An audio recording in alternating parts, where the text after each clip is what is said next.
គ្រប់ជំរាបសួរដល់បងប្អូនអស់ដែលកំពុងតាមដានទស្សនាវីដេអូមួយនេះបាទថ្ងៃនេះមានវីដេអូមួយខ្លីទាក់ទងជាមួយនឹងការបង្ហាញពីវត្ថុបុរាណចំនួន2បាទនៅក្នុងដៃរបស់ខ្ញុំនេះពណ៌ Space Gray នេះគឺជា iPad mini ដំបូងគេបំផុតបាទឬក៏យើងហៅយ៉ាងងាយស្រួលថា iPad mini 1ណាបងប្អូនបាទគឺអត់ទាន់មាន scan ពីដៃទេហើយនឹង iPad មួយទៀតគឺ iPad Air បាទ Air 1របស់យើងហ្នឹងបើយើងហៅធម្មតាថា Air នេះគឺ mini ហើយ iPad Air 1នេះមានអាយុ12ឆ្នាំហើយបងប្អូនបាទ12ឆ្នាំហើយព្រោះវាចេញក្នុងអំឡុងឆ្នាំ2013បងប្អូនបាទឥឡូវ2025អញ្ចឹងវាប៉ុណ្្នឹងហើយបច្ចុប្បន្ន iPad Air ក្នុងដៃខ្ញុំនេះកំពុងតែស្ថិតនៅក្នុងការជាប់ iCloud ជាមួយខ្ញុំធ្វើការ bypass រួចរាល់ខ្ញុំនឹងធ្វើការថតបង្ហាញថាតើ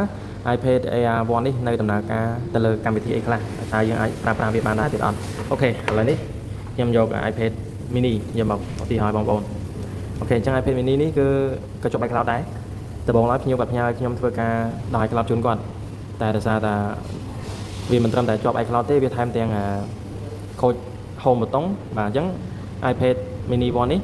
គឺ home របស់វាជាមួយនឹង touch ជាប់គ្នាអញ្ចឹងនៅពេលដែលយើងដូរគឺយើងត្រូវដូរទាំង touch ទាំង home ជុំគ្នាតែម្ដងឥឡូវនេះខ្ញុំបានធ្វើរួចរាល់ហើយបាទខ្ញុំបានធ្វើរួចរាល់ហើយគឺអតិថិជនគាត់អត់យកទៀតទេគាត់សម្រាប់ចាត់លក់ម៉ាស៊ីនហ្នឹងឲ្យខ្ញុំទាំងជាប់ iCloud និងខូច home ហើយនិងខូច touch ហ្នឹងគឺលក់ឲ្យខ្ញុំ$5បងប្អូន$5ហើយខ្ញុំនឹកឃើញថាខ្ញុំក៏នឹកឃើញថាមានអនុស្សាវរីយ៍ជាច្រើនផងដែរជាមួយនឹងប្រភេទ iPad mini 1នេះ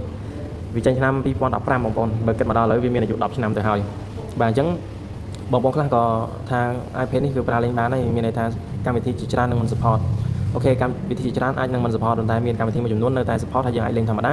ប៉ុន្តែប៉ុណ្ណោះអាចប្រើប្រាស់បានយ៉ាងរលូនបាទហើយបញ្ជាក់ផងដែរថា iPad mini 1នេះគឺមានអាយុកាល10ឆ្នាំ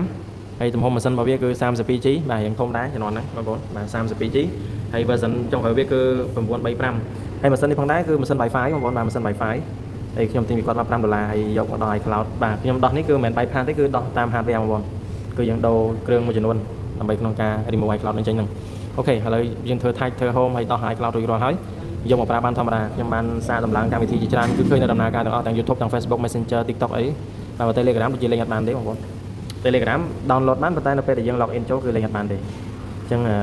ថ្ងៃនេះគាត់តែចង់មកថតវីដេអូបង្ហាញបងប្អូនថាតើ iPad mini 1នេះហើយនិង iPad Air 1នេះវានៅដំណើរការទៅលើកម្មវិធីអីខ្លះបានហើយតើតម្លៃធូរថ្លៃយើងគួរតែអាចទិញឲ្យកូនយើងទុកមើល YouTube ឬក៏យករៀន online បានដែរអត់អូខេឥឡូវនេះ Facebook គឺនៅដំណើរការធម្មតាទេខ្ញុំបានតេស្តរួចរាល់ហើយបាទនេះខ្ញុំមិនទាន់បានបកថង់ការពារទេបាទព្រោះបកដល់អត់ទាន់មាន screen បិទចឹងអត់ទាន់បកទេអូខេនេះគឺជា Facebook បាទដែលខ្ញុំបានសាកមើលបាទគឺអត់បញ្ហាទេដំណើរការធម្មតាបាទចុច like ចុចអី comment អីបានធម្មតាទាំងអស់ហើយខាងនេះគឺ Messenger បងប្អូនបាទ Messenger ក៏នៅដំណើរការធម្មតាដែរបាទបងប្អូនអាចឆាតអីធម្មតាទៅវិញទៅមកទេបាទហើយ YouTube app របស់វាគឺអត់ដំណើរការទេបាទឥឡូវខ្ញុំសុំចុច Wi-Fi មួយសិនអត់ទៅមកចុច Wi-Fi បាទម៉ាស៊ីននេះម៉ាស៊ីន Wi-Fi អូខេ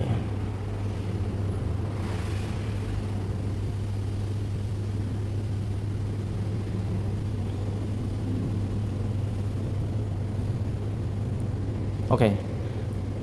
YouTube app នេះពេលយើងដល់បានតែពេលយើងចូលទៅបើកវាគឺវាទីឲ្យយើងធ្វើការ update បាទអញ្ចឹងប្រើបានទេបើបងប្អូនចង់ប្រើ YouTube នេះគឺយើងចូលតាម Safari ហើយ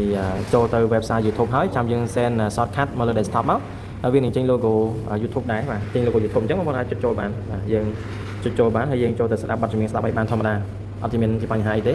ហើយដំណើរការរបស់វានេះក៏មិនយឺតដែរបងប្អូនបើយើងគិតទៅដល់ទៅគឺវាល្មមនឹងទទួលយកបានបាទខ្ញុំបានចាក់បាត់បាននឹងជាប់ copyright អត់ទេបាទឥឡូវបើចាក់ឲ្យលើ play ខ្ញុំខ្លាចជាប់ copyright អូខេអញ្ចឹងគាត់ដល់ហើយពេលនេះបងប្អូនដឹងហើយបាទខ្ញុំចេញវិញសិនដោយសារខ្លាចជាប់ copyright បងប្អូនបတ်សលេងសិនអូខេកុំឲ្យលឺសលេងអូខេអញ្ចឹងបងប្អូនអាចមើល YouTube មើលរឿងមើលអីបាទលេង Facebook បាទលេង chat ហើយកម្មវិធីបកប្រែក៏ដើរដែរបងប្អូននេះខ្ញុំបានសាកតេស្តជាច្រើនដែរយកមិញហ្នឹងបាទនៅដំណើរការធម្មតាទេបាទមានអាចបកប្រែអីបានធម្មតាខ្ញុំសាកបកប្រែមិនបានពាក្យគោពាក្យអីហ្នឹងគឺនៅដំណើរការធម្មតាទេបាទហើយ Facebook Ad ក៏ដំណើរការដែរយើងអាចចូលទៅមើលបងប្អូនដែលមានប្រវត្តិការក្នុងការធ្វើ Ad ហ្នឹងគឺអាចចូលទៅមើលពីការបង់ប្រាក់បងអីបានគាត់វាដៃ slow ទៀតអូខេហ្នឹងវា load ធម្មតាទេបងប្អូន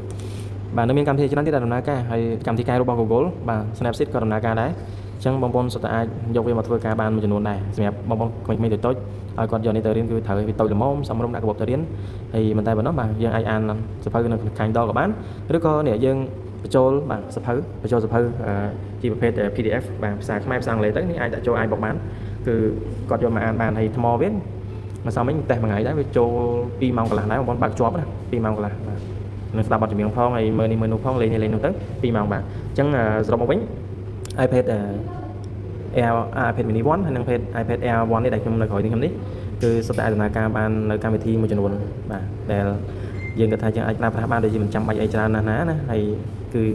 ទិញបាទទិញឲ្យកូនទុយប្រើបានមែនទែនទៅម៉ាស៊ីននេះខ្ញុំទិញពីភ្ញៀវ$5ហើយខ្ញុំយកទៅដល់ iCloud ហើយនឹងធ្វើ Touch ID ជាមួយនឹងច្រឡំ Touch ID ហូបមិនតង់ចេះជាប់មាត់ហូបមិនតង់ជាមួយនឹង Touch វាគឺអស់ប្រហែល$នេះសរុបទៅវាចូល30-40រៀលថា40រៀលចុះបាទហើយមូលហេតុដែលខ្ញុំសម្រេចចិត្តធ្វើហ្នឹងគឺធ្លាប់មានអនុស្សាវរីយ៍មួយ iPad mini 1 កាលពី10ឆ្នាំមុនអញ្ចឹងទៅឃើញថាកាន់វាយូរហើយបាទ iPad ជំនាន់មុនហើយនេះហើយជាមិនលក់តាណាទេបាទទុកជាអនុស្សាវរីយ៍បាទ